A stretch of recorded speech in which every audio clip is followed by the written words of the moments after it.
सोचिए, धरती पर एक ऐसा जीव है जो 66 मिलियन साल पहले उस एस्ट्रॉयड से भी बच गया था जिसने डायनासोर को खत्म कर दिया था। जी हां, लेदरबैक सी टर्टल। इंटरनेट पर अगर इसकी कोई ओरिजिनल फोटो देखी जाए ना, तो ये बिल्कुल किसी प्रागैतिहासिक दैत्य जैसा लगता है। लेकिन आज ये शानदार जीव एक बहुत बड़े खतरे का सामना कर रहा है, और वो खतरा है 81,000 करोड़ रुपए का एक विशाल मेगा प्रोजेक्ट। आज के इस एक्सप्लेनर में हम उसी सोर्स मटेरियल को डिकोड करेंगे जो ग्रेट निकोबार आइलैंड पर प्रस्तावित इस भारी भरकम प्रोजेक्ट पर कुछ बहुत ही गंभीर सवाल उठाता है। चलिए सीधे इस जटिल मुद्दे की गहराई में चलते हैं। सोर्स ने इसे कैसे तोड़ा है, इसका एक रोड मैप मैं आपको देता हूं। हम मुख्य रूप से इन 5 चीजों पर बात करेंगे: मेगा प्रोजेक्ट, इकोलॉजिकल और मानवीय कीमत, भू राजनीतिक तर्क, चोक पॉइंट की सच्चाई और अंत में व्यापारिक मकसद। तो शुरू करते हैं पहले पॉइंट से, the great Nicobar mega project. 81,000 crore रुपए। एक बार इस नंबर के बारे में सोचिए। यह इस प्रोजेक्ट की अनुमानित लागत है। यह विशाल आंकड़ा ही अपने आप में साफ कर देता है कि यह कोई आम कंस्ट्रक्शन प्रोजेक्ट नहीं है, बल्कि इसके पीछे बहुत बड़े वित्तीय दांव लगे हुए हैं। अब इस प्रोजेक्ट में आखिर है क्या? मुख्य रूप से 4 चीजें: एक इंटरनेशनल कंटेनर ट्रांसशिपमेंट टर्मिनल, एक डुअल यूज एयरपोर्ट, 450 MVA का एक पावर प्लांट और एक कमर्शियल टाउनशिप। लेकिन सोर्स जिस बात पर सबसे ज्यादा जोर देता है वो ये है कि इस पहले से अछूते इकोलॉजिकल जोन में 3.5 लाख से लेकर 6.5 लाख बाहरी लोगों को ले जाकर बसाने की योजना है। और यहीं से हमारा दूसरा पॉइंट शुरू होता है, इकोलॉजिकल और मानवीय कीमत। पर्यावरण पर पड़ने वाले असर के आधिकारिक दावों और सोर्स के दावों में जमीन आसमान का फर्क है। अब यहां जो बात सबसे ज्यादा हैरान करने वाली है उसे देखिए। पेड़ों के कटने के अनुमान में एक बहुत बड़ा, मतलब लाखों का अंतर है। आधिकारिक अनुमान कहता है कि करीब 7,11,000 पेड़ कटेंगे, लेकिन सोर्स क्या पॉइंट आउट कर रहा है? स्वतंत्र रिसर्चर्स का मानना है कि यह आंकड़ा 1 करोड़ तक जा सकता है। और ध्यान रहे, ये कोई आम पेड़ नहीं है, ये 100 साल पुराने ओरिजिनल ट्रॉपिकल पेड़ हैं जो इस पूरे इकोसिस्टम की जान है।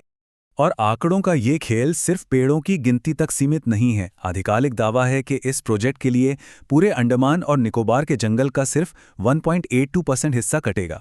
सुनने में काफी कम लगता है ना? लेकिन सोर्स का तर्क है कि इस तरह से डेटा दिखाना भ्रामक है, क्योंकि अगर हम सिर्फ ग्रेट निकोबार आइलैंड को देखें, जहां असल में ये प्रोजेक्ट होना है, तो उसका लगभग 15% जंगल हमेशा के लिए खत्म हो जाएगा। 29, सिर्फ 29। ये एक बहुत ही छोटा लेकिन परेशान करने वाला नंबर है। 2011 के सेंसस के अनुसार इस आइलैंड पर रहने वाली शोम्पेन नाम की अनकॉन्टैक्टेड ट्राइब की कुल आबादी सिर्फ इतनी ही थी। ये प्रोजेक्ट सीधे तौर पर उनके घर और उनके अस्तित्व को प्रभावित करेगा। और इस ट्राइब के लिए इस प्रोजेक्ट का क्या मतलब है? सोर्स सर्वाइवल इंटरनेशनल और 13 देशों के जेनोसाइड एक्सपर्ट्स की एक बेहद गंभीर चेतावनी का हवाला देता है। उन्होंने इसे लिटरली एक डेथ सेंटेंस यानी मौत की सजा कहा है, क्योंकि बाहरी दुनिया की बीमारियों के खिलाफ इस ट्राइब के पास कोई इम्यूनिटी नहीं है। अब जरा घटनाओं के इस क्रम को देखिए, क्योंकि सोर्स इसे एनवायरमेंटल क्लियरेंस के नाम पर एक बहुत बड़ा फ्रॉड मानता है। 1997 में गैलाथिया बे एक वाइल्ड लाइफ सेंचुरी थी। फिर 2021 में अचानक उसे डी नोटिफाई कर दिया गया। 2020 के नक्शे में जहां कोरल रीफ्स साफ दिख रहे थे, उन्हें नए नक्शों से एकदम से हटा दिया गया।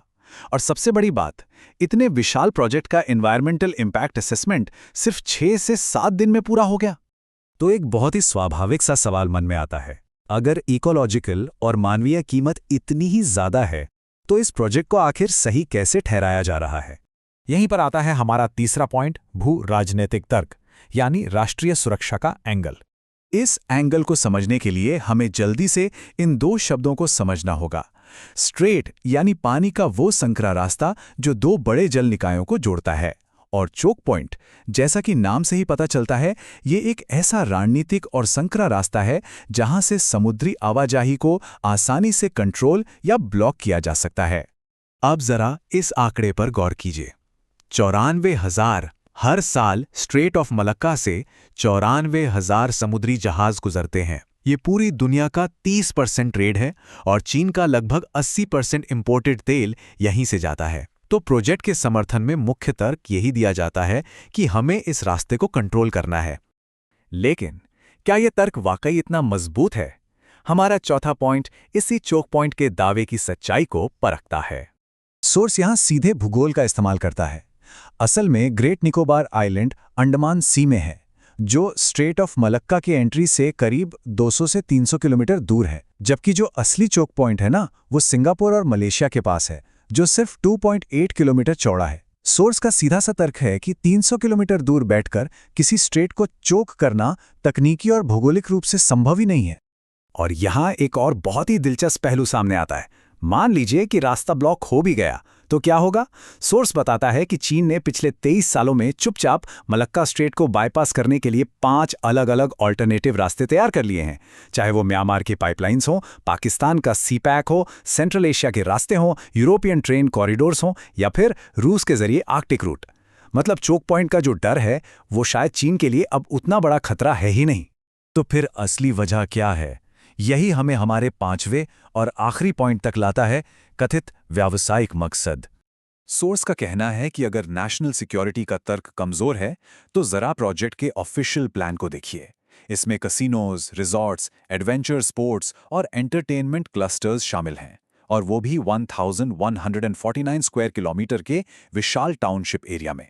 सोर्स के मुताबिक ये सब देख के पूरा एजेंडा मिलिट्री से कहीं ज्यादा कमर्शियल लगता है। कुल मिलाकर सोर्स का अंतिम आरोप यह है कि रणनीतिक रक्षा और देश की सुरक्षा के जो दावे किए जा रहे हैं वो दरअसल बड़े कॉरपोरेशंस को फायदा पहुंचाने के लिए सिर्फ एक मुखौटा हैं, एक स्मोक स्क्रीन। सोर्स का मानना है कि निजी मुनाफे के लिए एक पूरी जनजाति और एक बेहद संवेदनशील इकोसिस्टम की बलि दी जा रही है।